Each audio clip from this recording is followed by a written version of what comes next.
Buyers, your moment has finally arrived. Inventory is rising. Mortgage applications are surging. And Jacksonville has officially shifted to a buyer's market. So if you've been waiting for the right time to make your move, then this episode is for you. Welcome. This is Jax. I'm Navy veteran realtor Nate Riggs. And if this is your first time here, be sure to subscribe and turn on your notifications. We set a goal of 1,000 subscribers by the end of 2025, and we're well on our way. As always, all the data covered in today's market shakedown will be linked below. Welcome back to This is Jax, the hyperlocal podcast focused on living life in Jacksonville and Northeast Florida. If you're considering digging your roots in Jacksonville, then this is the show for you. All right, Trevor, what's up, man? Hey, man. How's it going today? Dude, you got a lot going on, but you still made time to hop on here, so appreciate that. Yeah, man. I'm just having a kid. No big deal. Yeah, having a kid. Gotta keep moving, man. Today's the due date or tomorrow's the due date? Tomorrow. And then it's you just from there you just wait and see. Well, it's scheduled, so it's probably gonna happen tomorrow. Okay. All right, cool, man. Well, hey, so we just highlighted there we're in this buyer's market now here in Jacksonville. Inventory's up. We're going to talk about interest rates. We're going to talk about the macro, of course, what's going on nationally, and then we'll kind of bring it home, how it's affecting us here. And then at the end, we'll give you some tips and strategies. So be sure to stick around. So let's navigate this macro data first. Hey, how about a big weekend, right? There's the Trump team going to China. Well, really going to Geneva, talking to China. All these headlines, the markets are responding. I typed up these notes like last night, and already news came out this morning. So like we said last month, the data is like every day. First thing we'll talk about is MBA putting out that mortgage applications increased. That was for the week of May 2nd. Trevor, you got your notes on that? Mortgage applications increased 11%, huh? Yeah, I think the market's really starting to stabilize. And so I think people are really getting to the point, where they're accepting where things are. Doesn't mean they won't change, but again, it may not be a massive change where we, might see something that happened like during COVID. We don't think that's going to happen again. We are starting to see some stability, even with the news today with tariffs coming down, I think from 125% to 10%. Massive change. This should impact the rate market. And again, people that are sitting on the fence with filling out an application, now is the time. We'll discuss some of those benefits here in a little bit. Okay. Yeah. And so definitely some mixed news last week because we've got this coming out on that report from MBA. Hey, the mortgage applications are up, but also something else happened that day, and that was the FOMC meeting, right? So the Fed had their meeting. They decided to hold the Fed rate stable, said they're just not seeing enough. So right now they've got the rates at that target range of 4.25 to 4.5. I've got a quote here. The risk of higher unemployment and higher inflation have risen. And so that's Jerome Powell there putting that out. So they're not going to push the button to lower rates. They're kind of still in that wait and see. We saw a couple years back when the rates were really low and they were in the same position. Hey, we're going to wait and see. And then all of a sudden there was this buying frenzy. And by the time they raised the rate to slow inflation, it was already too late. So now we're like, hey, help us out, get the prices down a little bit. And they're still in this wait and see pattern. So kind of like repeating the same process, but it's an inverted effect that it's having on the housing market for sure right now. So that was some of the negative news. Some of the positive news, another one there in that Mortgage News Daily was that rates barely lowered by the end of the week. So despite having that negative Fed news, or negative for us, I would say, rates still came down a little bit Friday, but what are you expecting to see today after, the yields going up, things like that? Yeah, I'm very hesitant to predict rates in this market, but news we're seeing is that there should be a drop in rates, maybe as soon as today could see a big drop in rates. Okay. With some news again that's coming out of China. Of course we ebb and flow as the market goes, but that should have some positive news coming out. We think today on interest rates. So again, if you're on the fence, it's a really good time to jump in. Right. And so that news that you're specifically talking about, that trade news with China, that was kind of Friday. Matthew Graham put that out on MND, Mortgage News Daily. Today's improvement was a byproduct of trade-related headlines. So we did hear more of that this morning, of course, that they were gonna, strike a deal there or whatever it is. I want to jump down a little bit more. Current state of the housing market. This is an overview for mid-May 2025. This is calculatedrisk.com. Inventory is increasing sharply and sales are essentially flat compared to last year. So again, this is where we're talking about your inventory was coming up and it sharply, like it came up quick. New listings up 9.2% year over year, and active listings are up 30% year over year. So, or year to date and then year over year. So what we're seeing is we've got a ton of inventory on the market. And at first, when you hear that, that can be kind of scary, right? Because you've got all this stuff in the headlines and you've got, oh my gosh, we've got 30% increase in active inventory. The key here is, despite the progress, and we're calling this progress because our inventory levels nationally have been so low, but despite that progress, active inventory remains 16% lower than a typical average between 2017, 2018, 2019. So those were pre-pandemic years. We'd love to get to, and I think even if we look at our interest rates, do you remember what interest rates were during that time frame without pulling it up?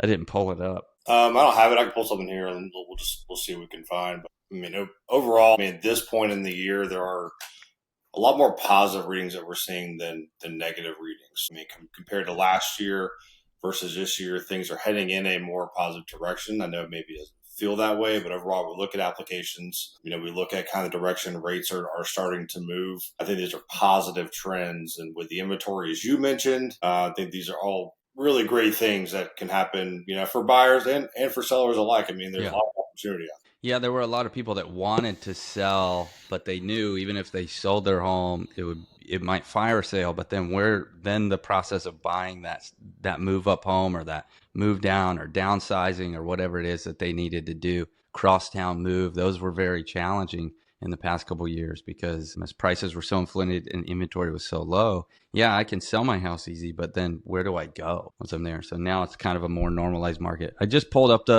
today's rate. Looks like 30-year fixed right around 6.8, and they're calling the VA 6.25. I did see that the 10-year yield was up to 4.4, so we'll see how those react. It's so crazy how many factors affect mortgage rates. It's not just like one thing. It's not just the feds, or it's not just the headlines, or not just the 10-year yield, but so many different things. You got any insight on, break that down for us? Because for the average listener who's thinking like, yeah, what causes the rates to go down? Well, traditionally we're looking at the 10-year treasury, and that's kind of been our barometer for determining where rates would go. Now, for the last few years, it's completely lied to us. It's been up and down. It's been mountains and valleys with rates. So really, it's hard to determine. But rates are anticipatory. So when something's coming out like, hey, there's going to be a positive movement of, or maybe the Fed's going to announce a rate drop, we typically will see those preceding that announcement when it comes in. So it's not so much like, hey, this happened today, rates are dropping right away. It's more of like, hey, we're anticipating this is going to happen in the market and rates can come down. So if there are positive things that are happening, if inflation's coming down, that could be a positive trend. That's something that we'll look into now. We're gauging where rates may be going versus just looking at the 10-year, because really with this shift now, the drop may happen more than the 10-year can keep up with. So I wouldn't say that's the go-to. Typically, it's what we've gone to, but it's not. In this case, there are other factors that we've got to look into in determining kind of what will happen with rates. So in other words, it's pretty tough. My recommendation is, if you want to know, call your mortgage broker, call me. We can chat about it. But it's tough just to say, I'm going to go in and look at one thing and say, this is what's going to happen with rates. Yeah, exactly. It changes so much, and there's so many factors, and that's all macro data. So macro things are looking good. Aside from, that interest rate that most feel is pretty high. Again, I'll remind you that's actually, historically all-time average is at like 7.8, I believe, which is actually much higher than where we're at today. That's a whole point higher. So last big article I want to touch on, investors welcome news of progress with U.S.-China trade talks. We've kind of been talking about it all morning, but really I just want to touch on these key takeaways and button it up and kind of move on. So will these positive headlines continue to improve rates? We're going to have to see. We hope so. We're thinking that that's what's going to happen. That's what we're being told from the sources that we get our information from. Key points from the trade talks. U.S. Treasury Secretary, Trade Representative called it productive. The Chinese Vice Premier called the talks candid, in-depth, and constructive. Trump said it was a total reset and expressed optimism. And then the White House had announced like, hey, we've got a new trade deal. And then today we found out that, it looks like there was some progress there. Sometimes, the government will kind of say, hey, we made progress. And then you wait a week and you're like, what was it? But it looks like they're coming out and they're saying that. And this right here, this is from Goldberg, head of U.S. rates strategy, TD Securities in New York. Markets may be encouraged by some agreement on a deal, but it will remain contingent on further details being released. So we kind of have to wait and see how it plays out throughout the rest of the week. And remember, it's really tough to have a really strong housing market and a really strong stock market and economy in the S&P 500. So a lot of what they're worried about, what the Fed's worried about, is that inflation, unemployment, and then everything else that's going on in the economy. And sometimes, it's hard to have your cake and eat it too, right? We want really good housing, really flowing good, but we don't want inflation and we don't want all those factors in the other part of the economy. So keeping balance is, I guess, their main goal. But we can move on from that. Let's talk about the micro data. Yeah. We talk about interest rates, and again, if you're like waiting until something happens and then you're calling, you're going to be too late. Yeah. So if you're on the fence about buying a home, but you're like, hey, I'm going to wait for these rates to drop, you really need to be in contact with a mortgage broker, with a real estate agent now, because whenever you want to jump, you've got to be ready to go and ready to jump. The problem is if people are waiting until rates come down, then by the time you get all your stuff together and find the house, it's going to be too late and things could shift out of your favor. So, waiting on the sidelines, there's waiting and then there's kind of being prepared and waiting. Those are two different things. If you want to be prepared and waiting, you need to get those discussions right now. It's really fascinating how many people I talk to who are ready to start the home buying process. And then when you're like, hey, we need you to, get your pre-approval or get connected with the mortgage broker. The idea of submitting this paperwork is like so challenging to them. And you're like, hey, man, you want to borrow $400,000 from the bank? You got to provide some details here to make sure you can do it. So it does take a little bit of time. Okay, we're going to talk a little bit more about that at the end because we've got some strategies and wins. And one of them is, the relationship you have with your mortgage broker, lender, and your realtor. But let's talk about this micro data. So we're talking about specifically here in Northeast Florida. So we are kind of opposite of the rest of the nation, as the rest of the nation is saying, hey, we're still 16% below. Here in Jacksonville, we're actually 23% higher than what we were in 2019. So that's where we're calling, hey, last year we had a balanced market in Jacksonville. This year we're moving to, and already have moved, in fact, into a buyer's market. Single family residents, we're talking about Duval and St. John's. Year over year, active inventory is up 27%. New listings up 1%, and pending sales, this is what's key, are down 34%. So we've got new inventory coming on, but we've got fewer sales than we had last year. And that gap is what's creating that advantage. Month over month, our active inventory is up 11%. We talked earlier in the show about a sharp increase. And that's what we're talking about. So year over year, we're 27%, but just in the last month did we shoot up whole 11% of that. And our penny sales came down. Median sales price. This one's going to hurt some folks, some people who have their homes on the market today that are looking to sell. Median sales price $395. That's down 3.6% from April 2024. So when we talk about, hey, on average, your house appreciates for 4 to 5% a year. Well, we just came off of like 19%, 20%, 8% appreciation. So how do we get to that average? We're going to have a couple of years where we might depreciate. You're still, if you've lived in your home 7 to 10 years, you still got it. But interesting data there, huh, Trevor, coming from just our market here in Jacksonville that we're seeing. Yeah, I mean, really great signs for buyers. If you're on the fence or you're one of those buyers like, hey, I want to sell my home, but there's nowhere to go. I mean, now there's somewhere to go. Now there are options that are available. I mean, I'm looking at, I know this is micro, but macro of, looks like In the U.S., it's up 35%. With inventory from last year, Yeah.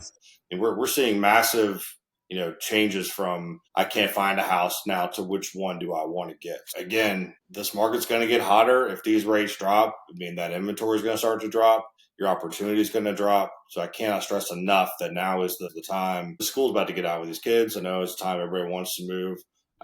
Yep. Yep. Inventory is a key right there. This is actually an article we've got here from Resi Club Analytics. So of nine states above pre-pandemic levels, we are one of them here in Florida. So it definitely has shifted to a buyer's market here in Jacksonville, here in Northeast Florida. And what does that mean? It doesn't mean we get whatever we want, right, Trevor? Like the buyer still has to be in a good position financially, right? When they come meet with you, they've got to have their finances in order, their credit has to be good, they need to have money. There's still closing costs, there's still down payment amounts, and we've got all kinds of programs for that, and we can help negotiate those into the transaction. But negotiating isn't 100% either. It really depends. And if you find the house that's ready to go and you're ready to make an offer and you're ready to buy that house, like you've got to be prepared on the financial side to make that move. So let's get into this. Let's get into these strategies to win in today's market. First one I want to talk about, and I know Trevor's been itching to talk about it all day, is the relationship between your mortgage broker, realtor, and it's critical in today's volatile housing market. Yeah. I mean, really, it's critical for your clients and obviously your relationships, between your referral partners. But really, for clients, these relationships need to be basically united front, right? So, how you're communicating with your client, what you're communicating with your client, and between your realtor. Sometimes we have clients that are, this is the first time they've ever purchased a home. They don't know what they're doing. They can get cold feet about it. You need those reassurances, to be coming from both sides of it, explaining the benefits of home ownership and why it's good for them. Secondly, you're having communication a lot of times with listing agents. And again, this is showing strength on your side, saying, hey, we've verified our borrower. They are a great candidate to purchase your home. The wrong lender, the wrong agent, maybe your offer doesn't come in as strong if you don't have the right connections there. And to Nate's point, I mean, negotiating is huge. Again, I just closed one today for a veteran. They didn't pay a dime out of pocket. They got some money back at closing. So, I mean, wow. That may not be every transaction, but again, we strive for that. And again, people using the right realtor, the right lender that understand how this can work and different ways to negotiate, for your benefit. It could get you into a home without any money out of pocket. There's also assistance options. I mean, you could go to some big box lender that's got the one option for you because you saw a Super Bowl commercial they did. But at the end of the day, they may not have your best interest at heart, or they may not have the best program, for you and what your needs are. So, I mean, it is critically important who you use when it comes to lending and to real estate. Yeah. And all of that is like kind of the timeline leading up to the transaction. And I always tell all of my clients that we work with on either side of the transaction, buyer or seller, hey, listen, this whole thing is a marathon.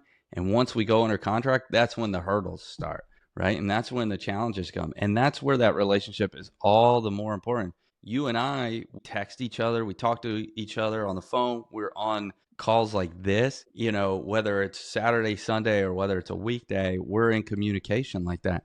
If I don't have a relationship with you, or my buyer shows up with a 1-800 number or a bigbox.com, loan provider, lender, there's no way I'm getting in touch with them after 3 p.m. probably. There's no way I'm getting in touch with them on the weekend.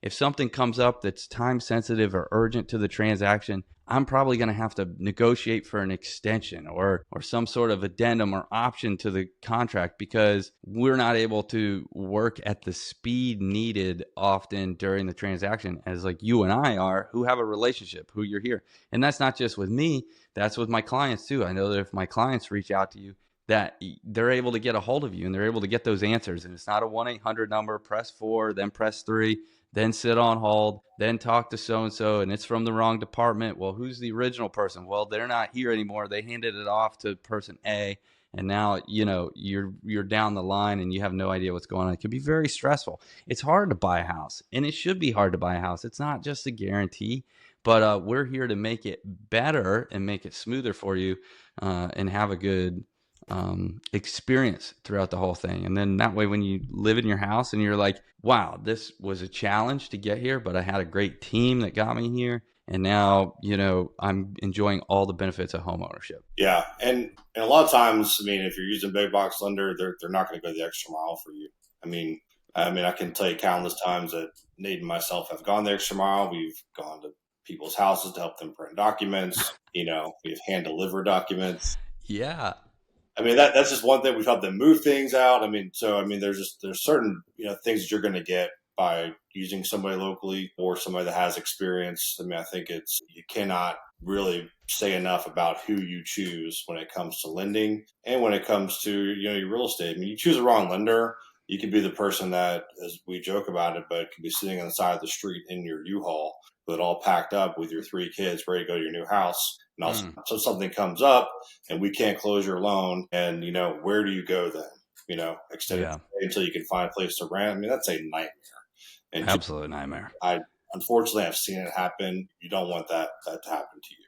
And I want to talk specifically to our VA sellers and buyers as well. Listen, the Navy speaks one language and the banks speak another. And oftentimes this can be pretty challenging. So who you hire as your real estate agent specifically should be able to communicate. And that might just be the Navy, but the military in general, or there's other jobs specific to that. But the lender is going to be asking for something, and maybe that form doesn't exist in your world, or the idea of like going to the commanding officer and getting this letter signed doesn't exist.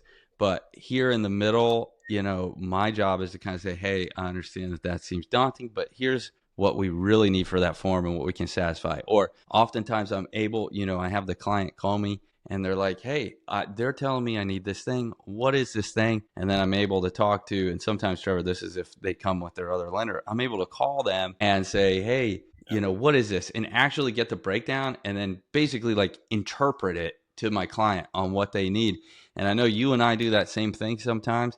And other times, though, the benefit of going with future home loans is you guys do a ton of VA, do a ton of military loans. So you're a little more savvy in the lingo, right? In the jargon of what these guys need. Yeah. And there's a good chance that if it can be done, we can do it. If it's happened, we've probably seen it. We're veteran owned. We've been doing VA loans what seems like forever. This is my 14th year of VA lending. Some of our guys have 20 years experience. So we don't say that. So people say, oh, we are VA lenders, but we really know what we're doing. But outside of that, we help veterans. I helped another guy the other day that wasn't sure if he was eligible. We called the VA, went through, got the records, and found out he was eligible. Now he's, can purchase a home. The VA lenders aren't going to do that. Or like, hey, what are the tax benefits of being a 100% disabled veteran in Florida? Okay, you don't pay property taxes. Yeah. I need help with something else for the VA.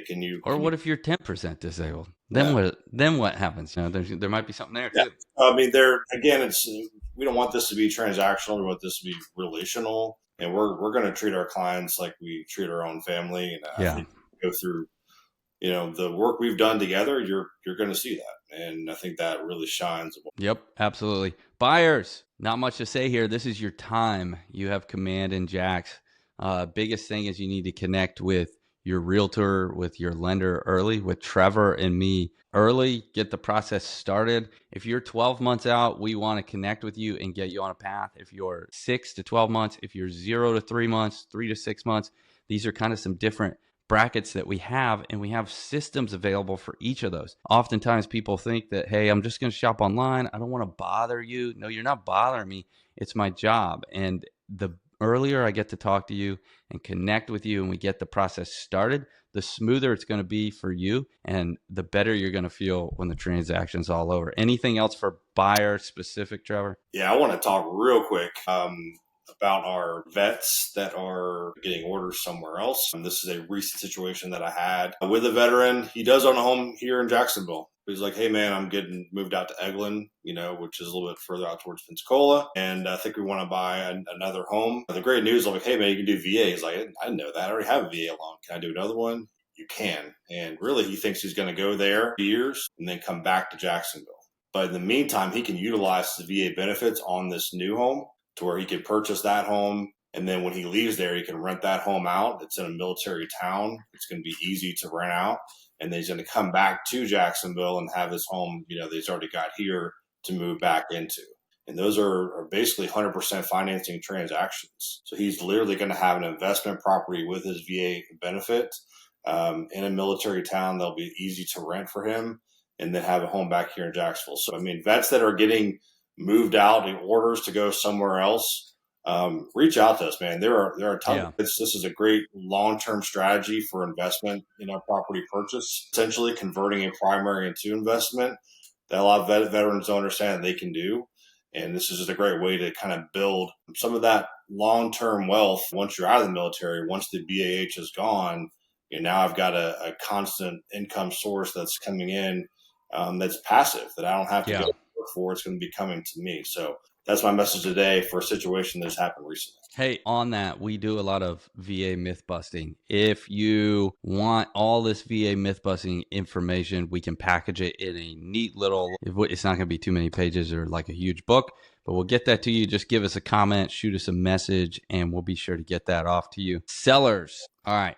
Who you hire represents you through the process matters more than ever before right now. Here are 3 things that get your home sold. And by the way, 2 out of 3 are dependent on your agent. Number 1, expert exposure. I've got a 20-step marketing plan. It actually starts the moment that I set the appointment. If you set an appointment with me to come over, before I even come to your house, I'm going to send out an email to my entire database, thousands of people, saying, hey, I'm going to meet with a potential seller. Who do you know that might want this home? Sometimes I bring you leads right to the listing appointment. I'm also going to be doing that same thing on social media. And then from there, we have a whole content plan. When we're looking at days on market, going up to 60, 90 days on market, it's no longer effective just to get the video, get the pictures, post them on day 1, put a sign in the yard, and then just sit back and wait. That money that I invest into getting your home sold, we have a whole plan so that throughout that 60 to 90 days, and hopefully we can shorten it to a 30 to 40 day time period, we're going to get your home sold. The second thing, price it to sell. The bait that hooks the buyer is the price. So after you've got the exposure and you send the house out there, the buyer is going to look at those prices, and if it's fair, they're going to schedule that showing. Trevor, how often do most buyers look at a monthly payment or the whole purchase price? Well, they're looking at a lot of times monthly payment and purchase price, but I can tell you a deterrent for a lot of buyers I see is when it's been on market a long time and they've had to drop the price a bunch of times. To them, that speaks there's something wrong with this home, even if there may not be something wrong with the home. In the back of their minds, they feel like there is. Like, well, that's it. Why is nobody buying this? Why is nobody putting offers in? They've dropped the price now 5 different times trying to get it sold. So if you're not pricing it right,